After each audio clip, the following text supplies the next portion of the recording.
Hello friends, வணக்கம். நான் இன்றைக்கு உங்களுக்கு செய்து காட்ட போகிற ரெசிபி பனானா பிரெட். அதுக்கு என்னெல்லாம் தேவைன்னு பார்க்கலாம் வாங்கோ.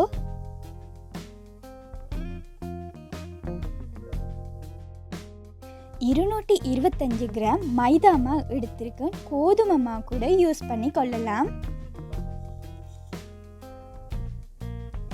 100 கிராம் சுகர், 3 பெரிய பனானா எடுத்திருக்கேன். சின்ன பனானாண்டா 6 பனானா எடுத்துக்கொள்ளுங்க. 90 கிராம் அன்சால்டட் பட்டர், அதாவது 6 டேபிள் ஸ்பூன் பட்டர் எடுத்திருக்கேன். ரூம் டெம்பரேச்சரில் இருக்கிற 2 முட்டைகள் எடுத்திருக்கேன். 1 teaspoon vanilla sugar, 2 tablespoon baking powder, chocolate chips. இப்போ நான் ட்ரை இன்க்ரீடியன்ட்ஸ் எல்லாத்தையும் கலந்து கொள்ள போகிறேன்.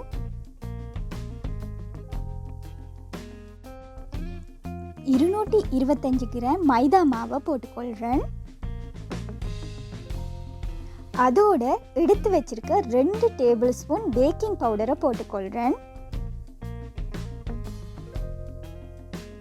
மாவையும் பேக்கிங் பவுடரையும் நல்லா சேர்த்து ஸ்பெஷலி இல்லாட்டிக்கு கரண்டியால் மிக்ஸ் பண்ணி சைடில் வச்சுக்கொள்ளுங்க.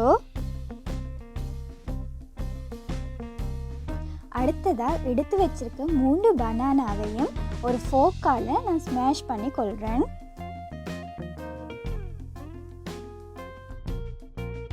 எல்லாத்தையுமே நல்லாவே மசிச்சு விடுங்க.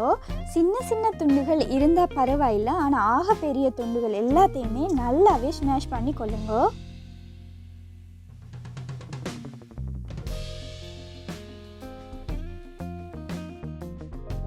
இப்போ பார்த்தீங்கன்னா நான் என்னோட பனானாவை நல்லாவே ஸ்மாஷ் பண்ணி கொண்டேன். இதை போல் நீங்கள் ஸ்மாஷ் பண்ணினாலே போதும். இதை நான் இப்போ சைடில் எடுத்து வச்சுக்கொள்ள போகிறேன். அடுத்ததாக பட்டரை மெல்ட் பண்ணி எடுக்க போகிறேன்.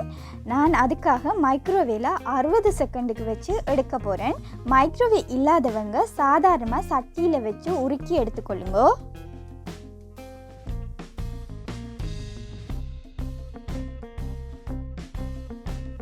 அடுத்ததாக எடுத்து வச்சிருக்க பவுலில் நான் உருக்கி வச்சிருக்க 90 கிராம் பட்டரை போட்டுக்கொள்கிறேன்.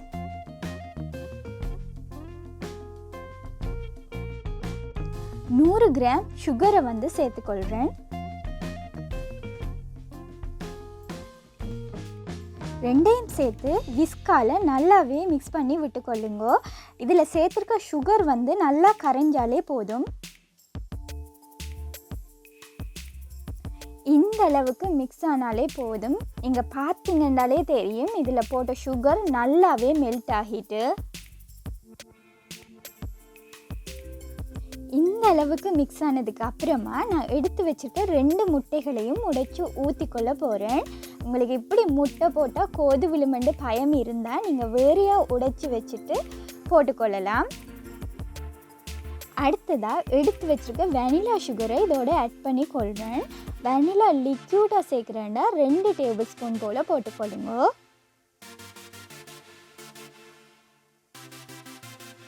போட்ட 2 முட்டைகளும் இந்த கலவையோடு சேர்கிற அளவுக்கு விஸ்கால கலந்து விட்டு கொள்ளுங்க.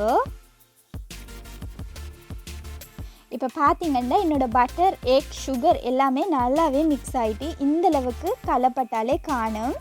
அடுத்ததாக நான் எடுத்து ஸ்மாஷ் பண்ணி வச்சுருக்க 3 பனானாவையும் இந்த கலவையோடு சேர்த்து நல்லாவே மிக்ஸ் பண்ணி கொள்ள போகிறேன்.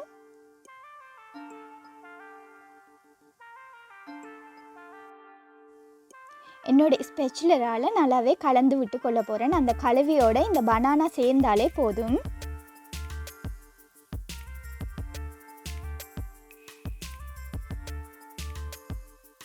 இப்போ பார்த்தீங்கன்னா பனானாவும் இதோட மிக்ஸ் ஆகிட்டுது. இப்போ நான் எடுத்து வச்சுருக்க மாவை நான் இதோட சேர்த்துக்கொள்ள போகிறேன்.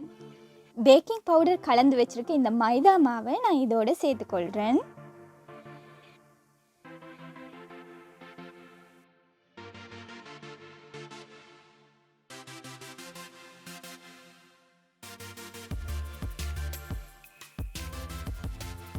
மைதா மாவு போட்டதுக்கு அப்புறமா நான் ஃபோல்ட் அண்ட் கட் மெத்தடில் இந்த மாவை வந்து மென்மையாக கலந்து கொள்கிறேன். போட்டு ஒரேடியாக கிளறி கலக்காமல் நான் வந்து சுற்றி சுற்றி கட் பண்ணி கலந்து கொள்கிறேன்.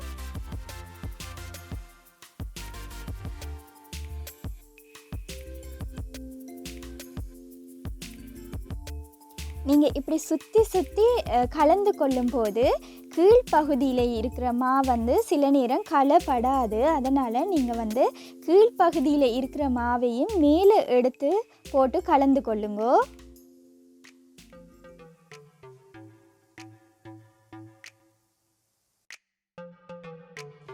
என்னோடய பனானா பிரெட் பட்டர் வந்து சூப்பராக ரெடி ஆகிட்டு. நீங்கள் வந்து இந்த பட்டர் செய்ய ஆரம்பிக்கும் முதலே உங்கள்ட அவனை 175 பாகை செல்சியஸில் ஃப்ரீ ஹீட் பண்ணி வச்சுக்கொள்ளுங்க.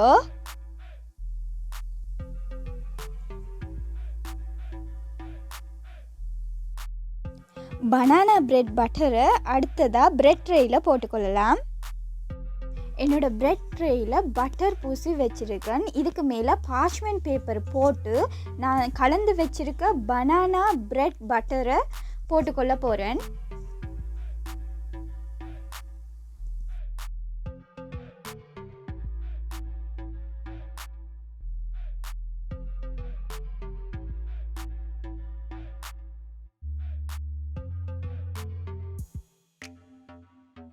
பிரெட் பட்டர் எல்லாத்தையும் போட்டதுக்கு அப்புறமா அதை கொஞ்சம் லெவல் பண்ணி விட்டுக்கொள்ளுங்க.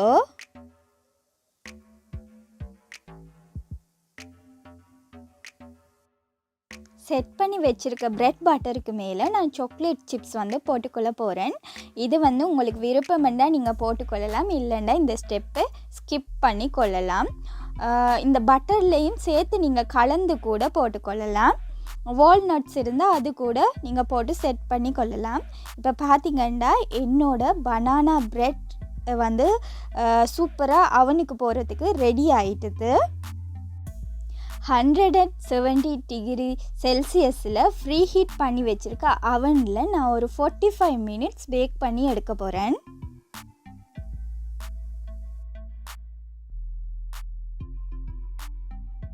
இப்போ பார்த்திங்கன்னா என்னோடய பனானா பிரெட் சூப்பராக ரெடி ஆகிட்டுது. இது நல்லா ஆறணும். ஒரு 40 நிமிஷத்துக்கு அப்புறமா என்னோடய பனானா பிரெட் நல்லாவே ஆறிட்டுது. இதை இப்போ கட் பண்ணி பார்க்கலாம். இங்கே பார்த்திங்கன்னாலே தெரியும் இந்த பனானா பிரெட் வந்து ரொம்பவே சாஃப்டாக சாப்பிட்றதுக்கு ரொம்பவே நல்லா இருந்துச்சு. கண்டிப்பாக உங்கள் எல்லாருடைய வீட்லேயும் ட்ரை பண்ணி பாருங்கள். எப்படி வந்துச்சுன்னு எனக்கு கொமெண்ட்ஸில் சொல்லுங்கள். உங்களுக்கு இந்த ரெசிபி பிடிக்கும்னு நம்புகிறேன். அப்படி பிடிச்சிருந்தா என்னோடய சேனலுக்கு மறக்காமல் லைக் பண்ணுங்கள், ஷேர் பண்ணுங்கள், சப்ஸ்கிரைப் பண்ணுங்கள். தேங்க்யூ.